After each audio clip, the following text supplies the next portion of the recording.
I worked for a company called Expeditors, which is a Seattle-based global logistics company, basically moving freight around the world, whether it be ocean, air, truck freight, customs brokerage, that sort of thing. And I worked there for about 30 years. My last role was as vice president in the technology section, Daniel. And I had a team of about 500 software developers that wrote a bunch of software. And after 30 years, I thought, well, shoot, I could do this for another 15 years and retire after working for the same company doing the same damn thing for 45 years. Or I could do something different. And so I left having zero idea what I was going to do. And I kind of wish I had a better story, but I didn't know what I was going to do. I ended up hearing this podcast. Have you guys heard of a podcast called Freakonomics? I don't know if that's a US thing. Yeah. So it's it's a pretty popular podcast hosted by two economists from the University of Chicago, and they take all kinds of interesting topics and kind of put an economic bend towards it. Anyway, they had a speaker by the name of Bren Smith, who was a regenerative seaweed farmer on the east coast of the US. He was a former Canadian, out of Nova Scotia, cod fisherman, and then the cod industry tanked, I think, back in the 90s.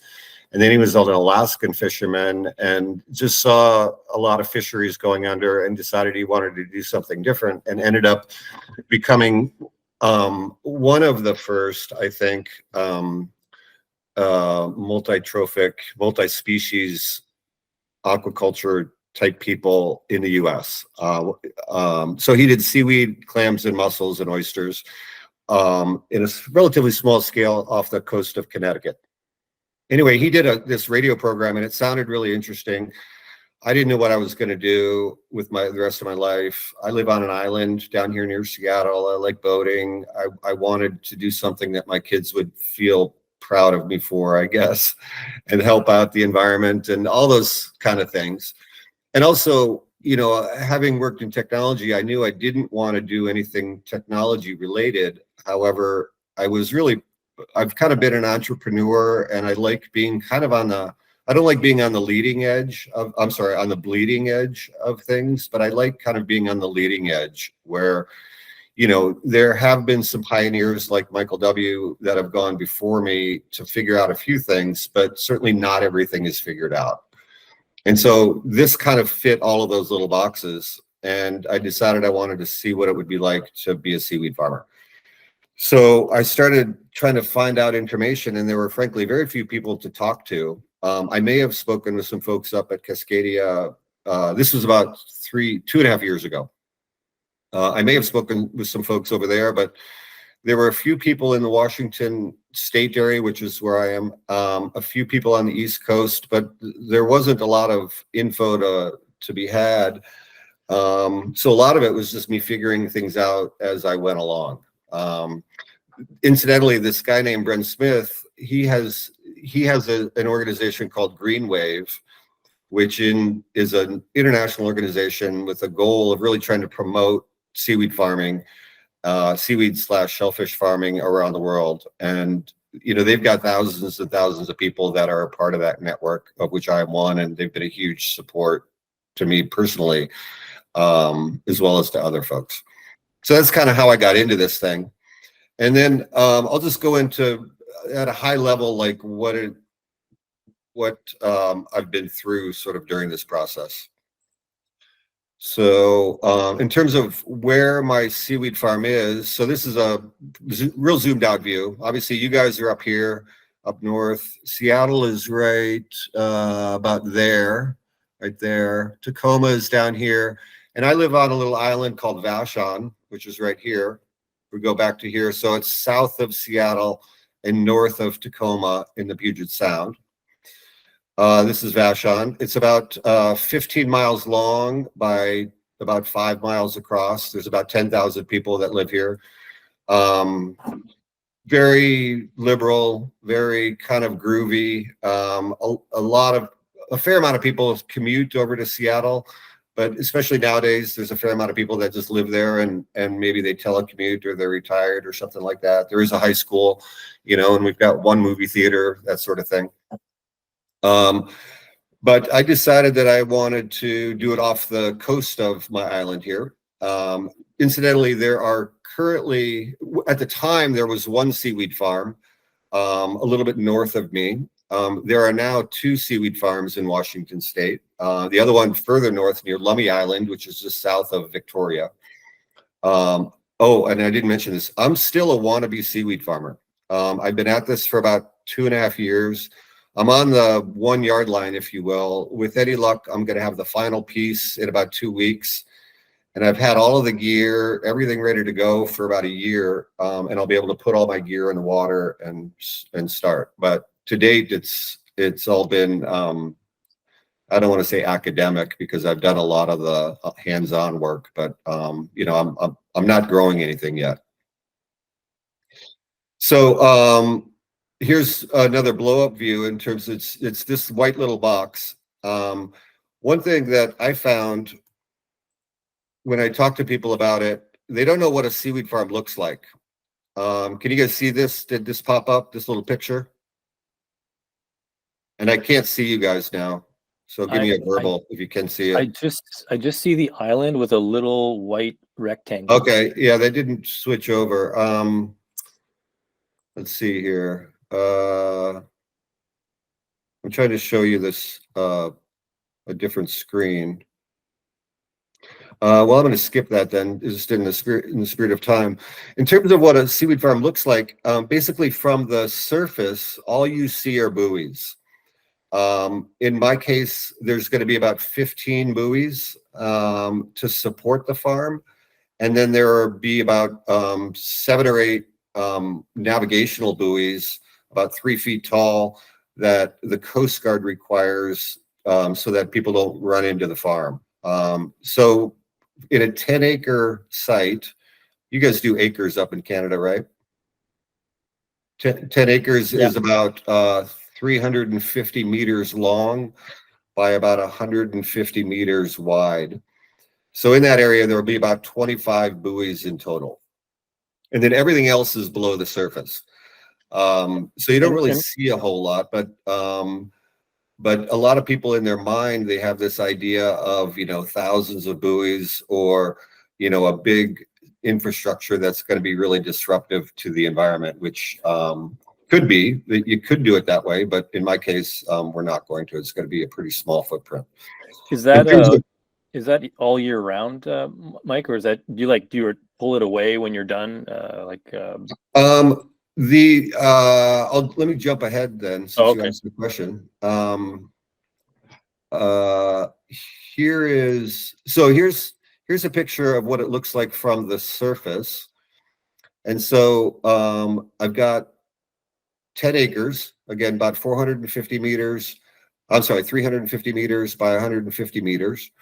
I'm about 100 yards offshore, or 100 meters offshore. So it's entirely subtidal. I should never have to touch the shore.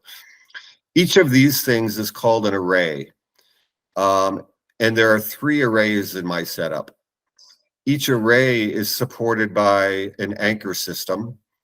And each of these arrays has 5 lines. So here's what it looks like from the side. And this is what Ryan and his team at DSA Ocean designed for me. So I've got a big fluke anchor over here. In my case, I've got a cobble substrate. Cobble is like small boulders, small rocks, where I couldn't use the type of anchor I wanted to, which is a helical anchor, which screws into the substrate. I couldn't use that because I couldn't drill it into the substrate. But it's about a 5,000 pound fluke anchor. So it's a big anchor. And then there's a shot of 1.5 inch chain. That's 90 feet, which weighs about 2,000 pounds. This block right here is a 4,000 pound block of concrete. So in total, I've got about 10,000 pounds of weight at each side of this array. And then it goes up on an anchor line to what's called a spreader bar. There's a bar right here, and every 150 feet, there's another bar with a buoy attached to it. And then lines, long lines that grow the seaweed and the shellfish from. So again, in this side view, all you would see, it's kind of hard to see, but there's a little buoy right here where my cursor is. You wouldn't see any of this stuff, obviously. It would, everything would stay year round for the shellfish. So I've got 3 of these arrays totaling 15 lines, which is 9,000 feet. I don't know how far that is in meters. Like that's a mile and a half, so about 2 kilometers worth of line. Of that, I'll probably only use maybe 10% of that for shellfish.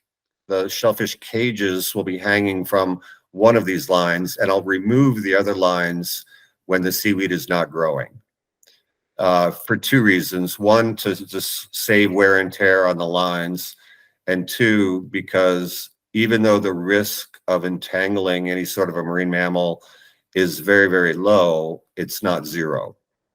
And so to reduce that entanglement potential to 0, I'll remove the lines that aren't in use. Does that answer that? Yeah, no, that totally did. Thanks. Lots of gear. Yeah. Well, you know, it is and it isn't. Like I've never been a terrestrial farmer, you know, so I don't really know what's involved in all of that. But you know, to support a 10-acre farm, I just need a couple anchors, a bunch of line, and some buoys, and that's really about it. Which is kind of a cool thing. Again, seaweed farming, and Michael, keep me honest here. You know, there's all kinds of details, of course, but at the high level, it's a pretty simple thing in terms of this infrastructure and then the way in which you grow it. And I can get it later. I can get into like how you actually seed these lines and how it grows and then how you harvest it and all that. But it's a relatively simple, low-tech thing. Michael, would you agree to that? You know, notwithstanding the scale that you're at, or do you want to disagree? I would say that certainly the construction of a farm is relatively straightforward. It's all the other things. It's the tremendous lead time, which you've already identified, to get it licensed. The installation of a farm can be relatively quick. There's a company in Norway that does 50 hectares in a day, a modular farm. And it's like those old boxes that say, and then a miracle happens here, because you did address the seeding, preparation of the seed line, outplanting, monitoring, harvesting, and then what you do with it. So the statement of, is a seaweed farm a simple structure? Absolutely. And it's, you know, based on the heritage of what we've done with shellfish and finfish forever in terms of farms. So yeah, that part's correct. And yeah. Yeah. And so with that, so on the one hand, we just said it was simple, relatively simple. On the other hand, you know, Ryan is representing DSA Ocean. I worked with one of his colleagues named Colin, and you know, I don't really know what happened behind the curtain, but I think to come up with this design, I think was extremely complicated, because obviously you have to take into account the substrate, the currents. This area where I am is got a very, very, well, I think it's a very weird kind of current pattern and quite swift. The majority, about 80% of the time, the current is flowing south this way. There's this weird little eddy that happens that brings the water back through the farm almost all the time. And the max current is about 3.5 knots, which for those of you on the water, that's a pretty swift current. And so Colin had to take into account, you know, the current speed, direction, wind, fetch, the substrate, the drag coefficient of the seaweed when it's fully loaded, all that sort of stuff to figure out, you know, what kind of lines, what kind of anchors, all that sort of stuff. Because obviously the last thing that I want to have happen is for this thing to blow away, you know. When I got started in it, I had no idea, you know. This guy, Brent Smith, whose podcast I listened to, he said, you know, and he was a salesman too, but he said, you know, for $20,000 in a boat, you can be a seaweed farmer. And I didn't really believe that, but you know, he was basically talking about a calm bay where you would throw down you know, a couple 50-gallon barrels of concrete and use a, you know, a line and call it good. You could probably do that for $20,000 or less. But in the area where I am with these swift currents, and you know, the Puget Sound is pretty protected, but nonetheless, we get, you know, we get some weather that goes through here, and there's a lot of people around and boats around, and so it had to be secure. And so the, you know, the services of a company like DS Ocean were absolutely needed, and I was thoroughly impressed with the work that they did. That's my little plug for DSA, who kind of invited me to this. But I mean it with all sincerity. It was, the work that they did, as far as I know, was fantastic. Yeah. Thanks, Mike. Ryan, do you want to say anything about, like, do you know anything that Colin did that you would, that's worth adding? No, I mean, like, I didn't work on the project, but you know, generally speaking, what you've described, accounting for the flow, accounting for the orientation of the farm, figuring out what the drag on all the components is, that's all like part of the normal process of evaluating these kinds of systems. So for you, that's no big deal. Well, I wouldn't say it's no big deal, but yeah, it is our bread and butter everyday kind of stuff. Like, we're all very familiar with it. And you know, and you captured all of the things that are necessary in what you just described. So I don't really have anything to add to it. And yeah, I would totally agree that like every site has got its own characteristics, and you really have to know what's going on, both in the conditions of the currents and winds, like even the shape of the bathymetry can cause some interesting effects with the mooring lines and how they contact the bottom, the angle they come off from, you know, all that stuff's just like, that's what we put into the mix when we're figuring out what's going on, or you know, people that are using our software, Proteus DS, figuring out what's going on with their system. Yeah. So yeah, no, that's totally great. The other thing I would remark on, you said, is that, are these systems complicated or not? You know, I think the other answer to that is like, it's all relative.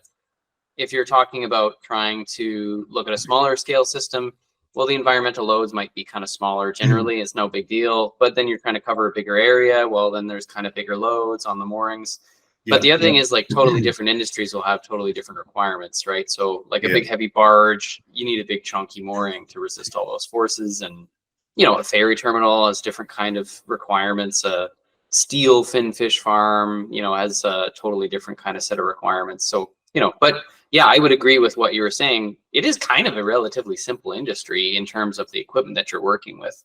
That doesn't mean that, you know, you shouldn't treat it. You need to treat it seriously, though. Right? And respect the environment, right? So, yeah, that was not lost on me. And incidentally, I lost you guys. So, and I don't know where you are. I can hear you, but I can't see you. So just keep that in mind. Okay. Let's go back to here. So quickly, I got a lot of material here, and I'm going to kind of talk fast, I think.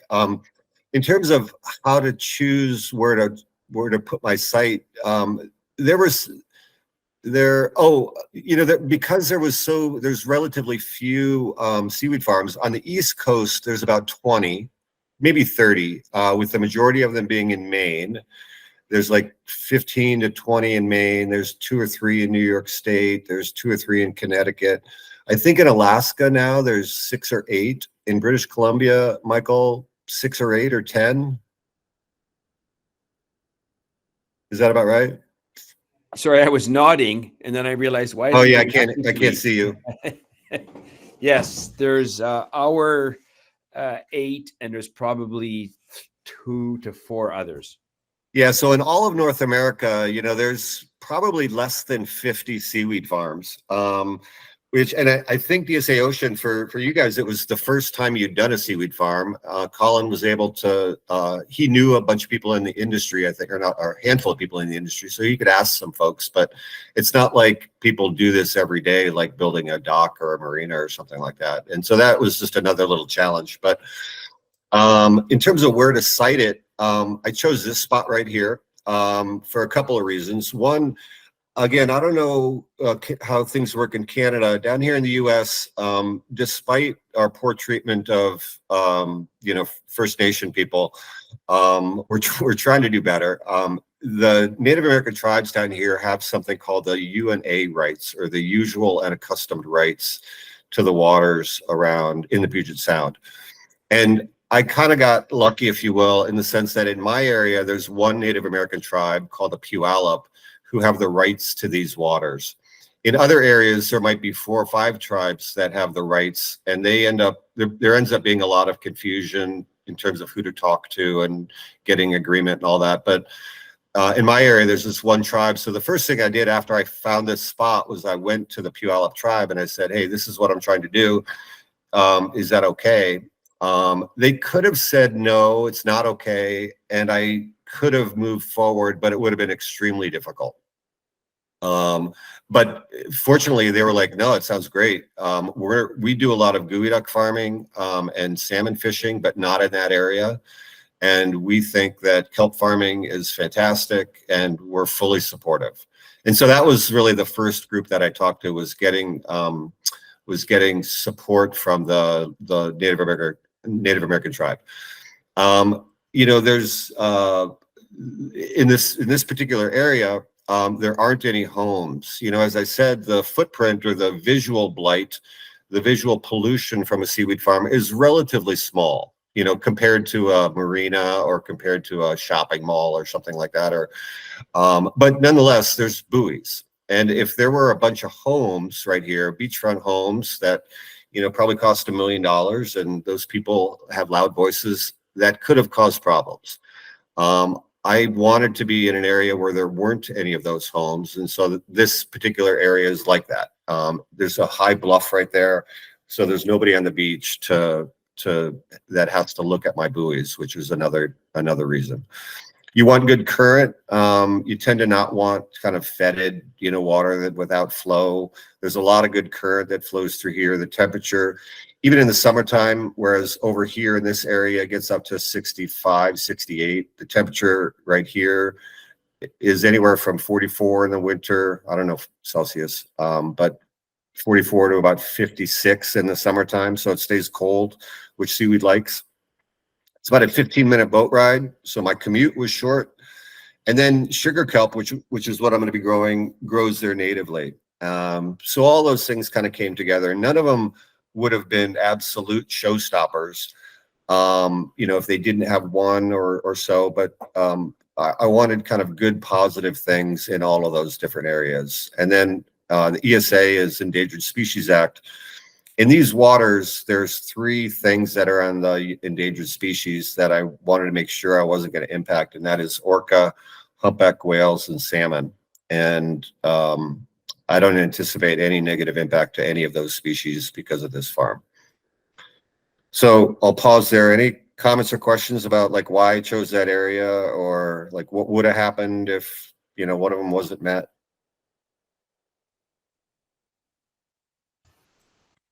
That makes a lot of sense to me, Mike. And the fact that you were bringing up ahead of time, like engagement with First Nations and anticipating, getting a social license, I think, from the local community as well, really is kind of key.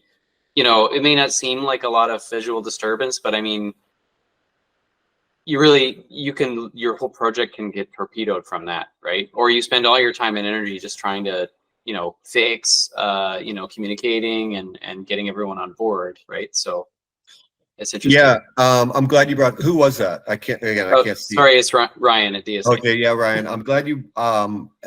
Does everybody know that term, social license? And again, I can't see. Anybody not know what it is? Don't be bashful. I didn't know the term. Anybody? So everybody knows it. Well, I'll say it. So in my social license for in this context was really real, in the sense that nobody down here knows what the heck a seaweed farm is. All we know pretty much down in the Puget Sound area about aquaculture is like shellfish farming, and the majority of that what gets a lot of bad press is geoduck farming.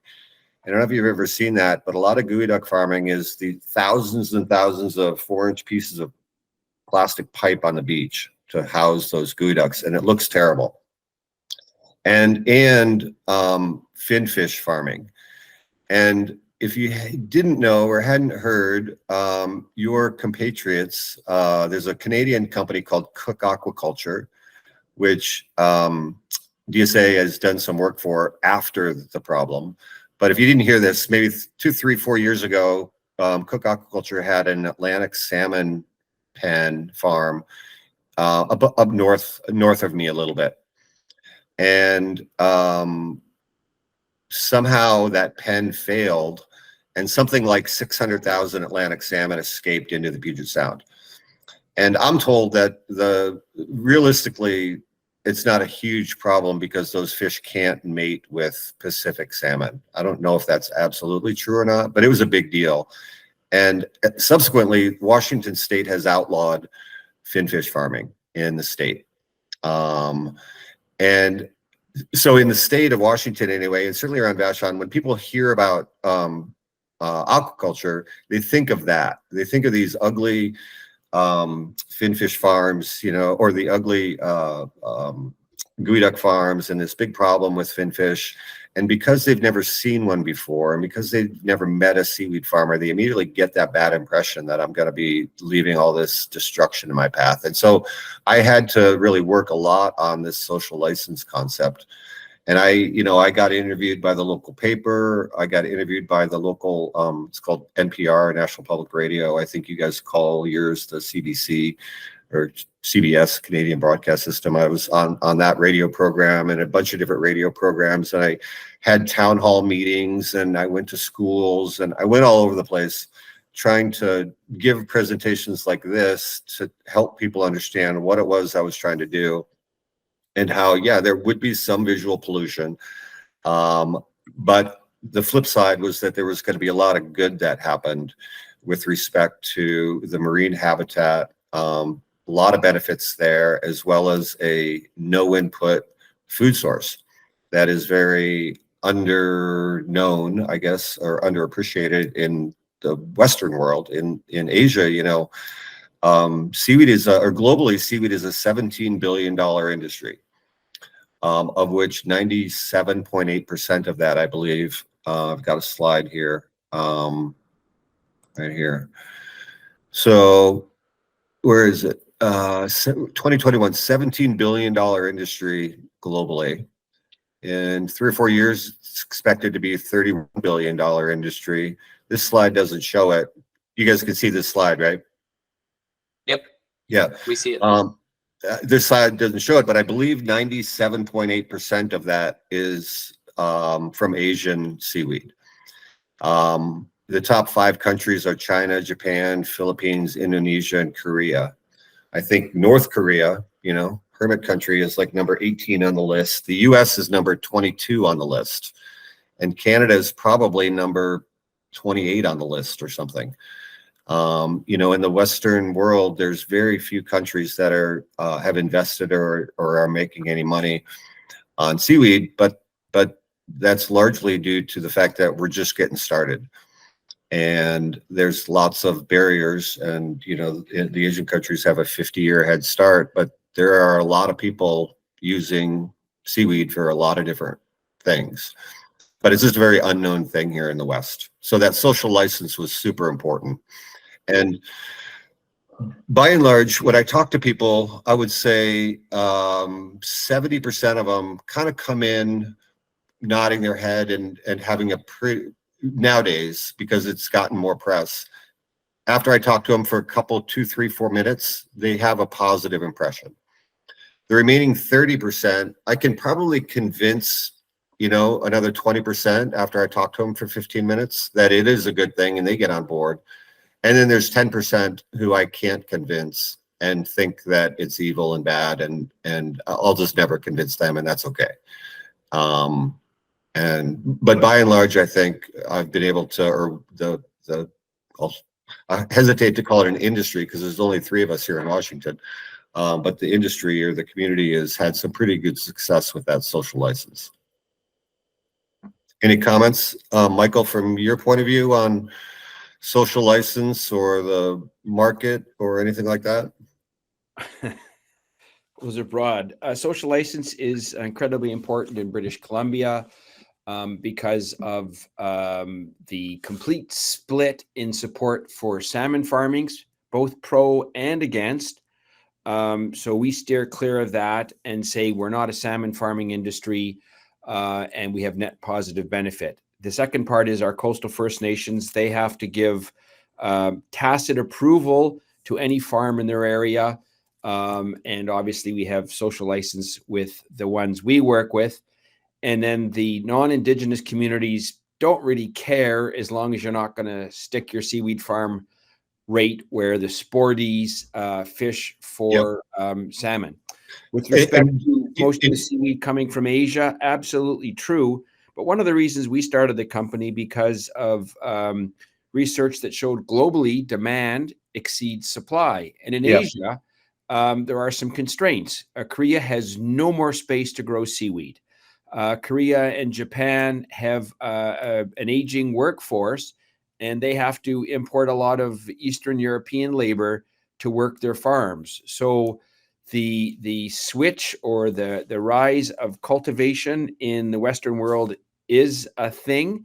It's just sort of the speed of it will determine how many farms can be brought in and how profitable it'll be. Yeah. I mean, the profitability I know is an issue right now, and that. So, okay, thank you for that. In Canada, do you have that same thing? And we call it usual and accustomed rights, or UNA rights. Do you have that same thing with the First Nation? Yeah, it's actually a lot stronger. Canada has signed United Nations Declaration of the Rights of Indigenous People, UNDRIP, and British Columbia, our province, has added DRIPA, which is a further provincial consolidation. So it's written into the permitting law that you will get that agreement from the First Nations. With respect to rights and title, of the 220 First Nations in British Columbia, they're all under different types of treaties. There's 11 signatories to something called the Douglas Treaty, and there's specific lines in there about rights as in former times, so to speak. And in fact, one of our partner farms used that approval initially. So it's a bit of a mixed bag up here.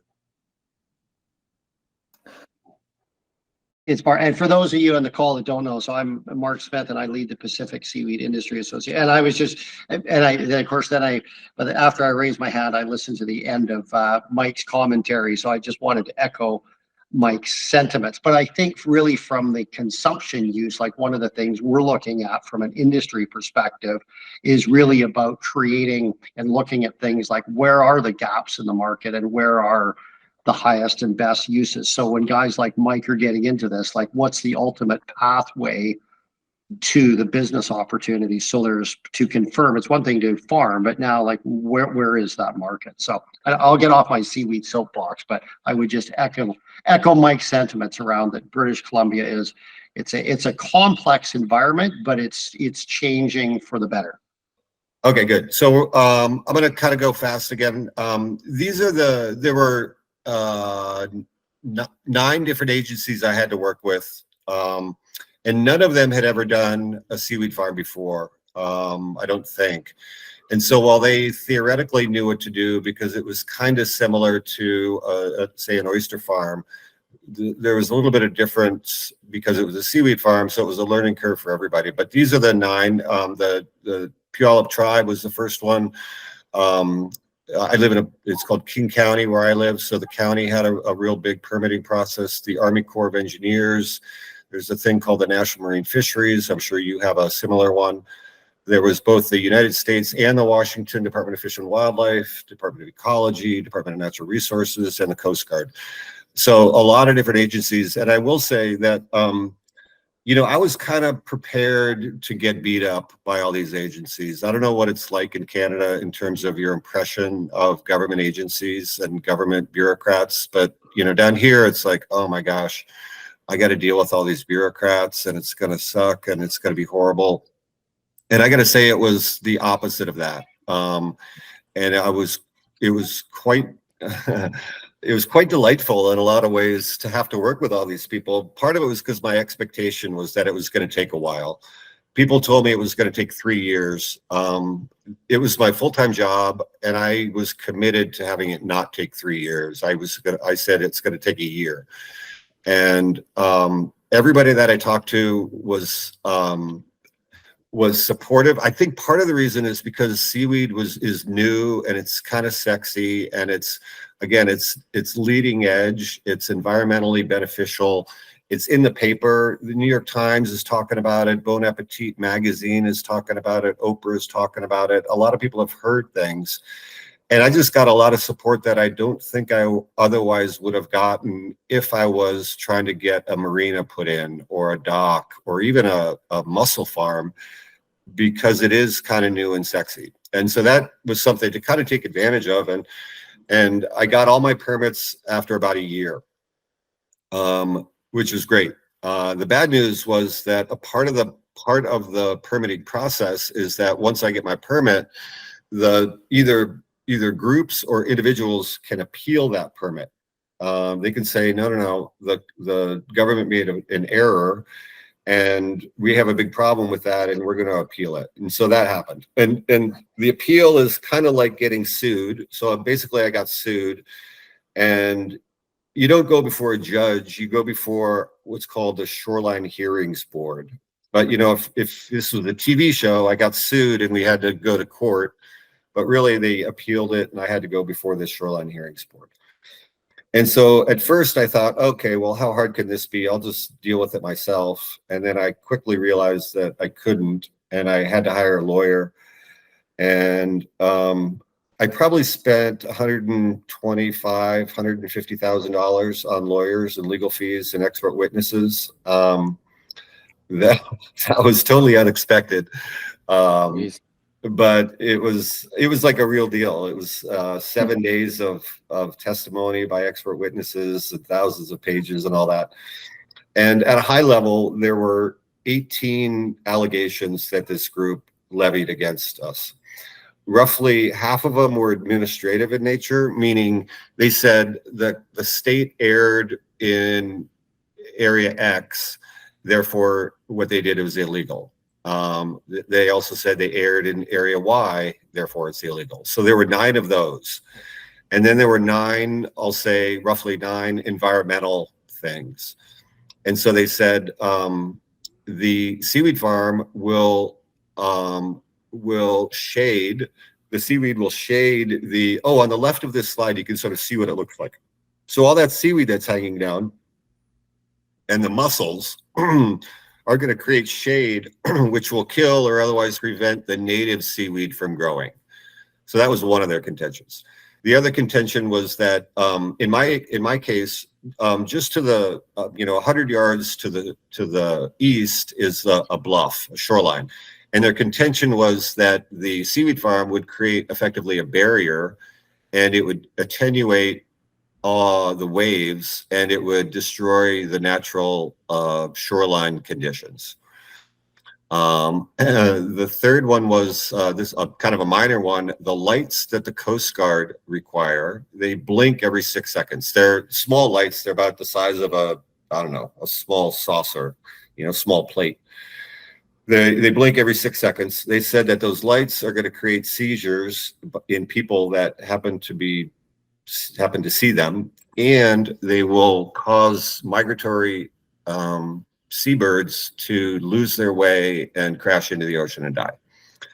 The biggest thing that they said, though, was that the lines, these long lines, here, let me show you their literature. This is sort of the flyer that they put out. Let's see, where is it here? Here we go. So this group that sued us was called Sound Action. And this down here at the bottom, you may not be able to read that. It says, I can't even read it. See if I can make that bigger. The line used in commercial kelp farms is similar to crab pot lines that commonly cause cetacean entanglement. And then they had these very tragic photos here on the left of an orca being entangled, and here on the right, I believe that's a gray whale. Is that a gray or a humpback? I think it's a gray, of a gray whale being entangled. And so they were very clever in terms of how they worded this, but they basically said, my seaweed farm is going to entangle whales and kill them. And obviously nobody wants that to happen. You know, I've got 3 kids. The last thing I would do with the rest of my days is do an endeavor that I thought would harm whales, you know, much less kill one of them. But nonetheless, I became kind of the devil for this group, and also a very successful fundraising devil for them. And so they raised a bunch of money because I was going to put the seaweed farm in, that they then used a little bit of to do this legal action, and then more money to do other things. But anyway, the picture on the left is an orca that was entangled in a crab pot line off the coast of Oregon. And then on the right, I don't know where that whale was entangled, but there are, I don't want to say lots, but whales do get entangled in lines. But when they have occurred, the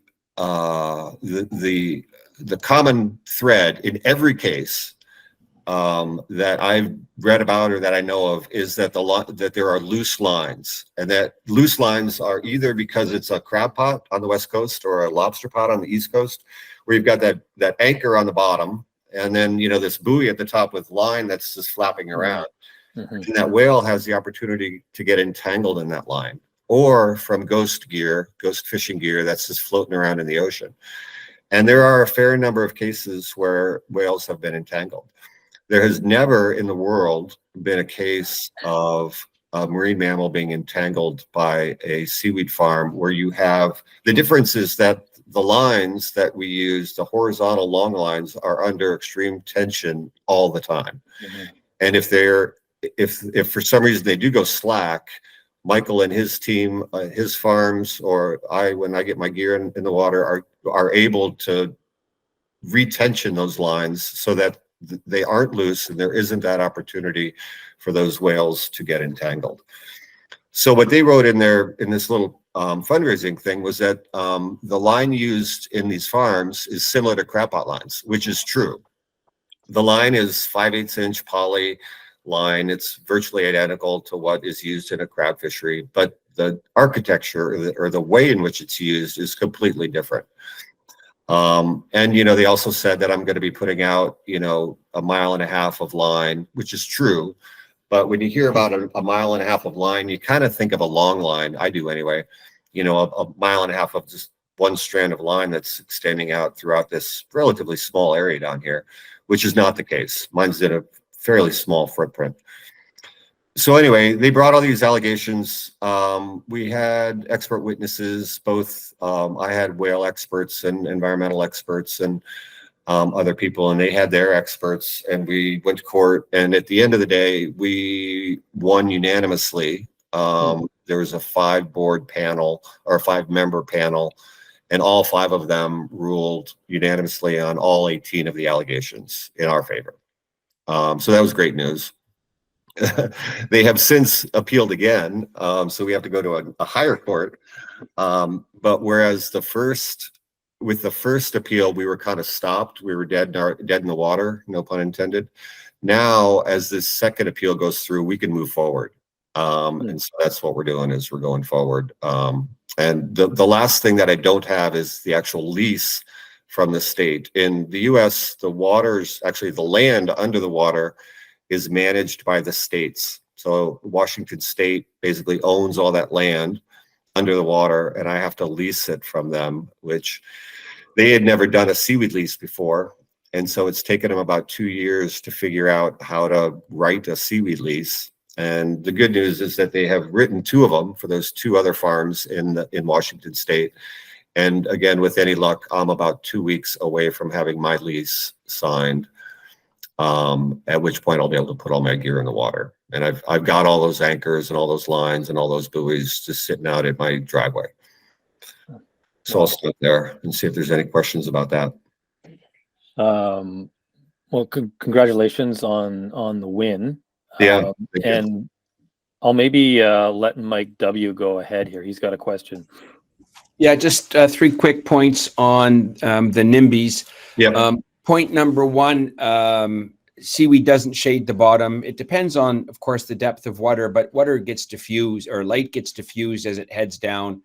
And one would have to prove that there's absolutely specifically seaweed under your seaweed farm.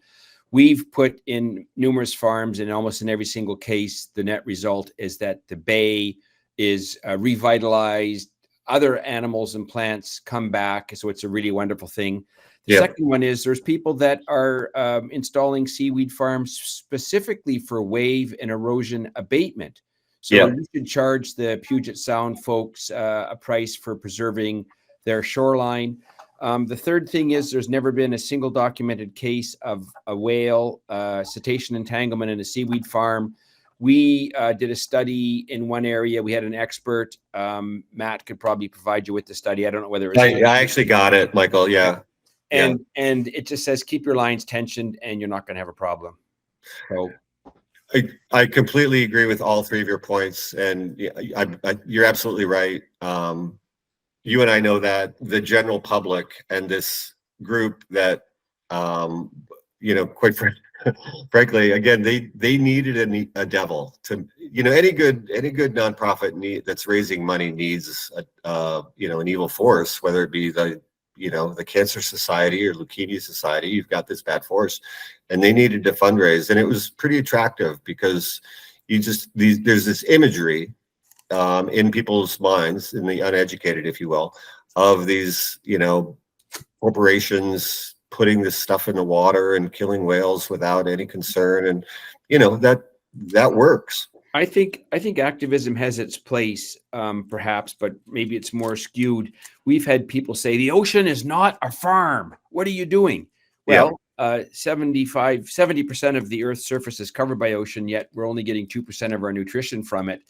We do have to use responsible ways to get more food and food support from the ocean in a responsible way. And that's not blanketing all of the Sailor's Sea with seaweed farms. And in fact, if you looked at the percentage of the size of your farm versus pick an area, 10 square miles around you, it's like less than one percentage point. So I feel your pain.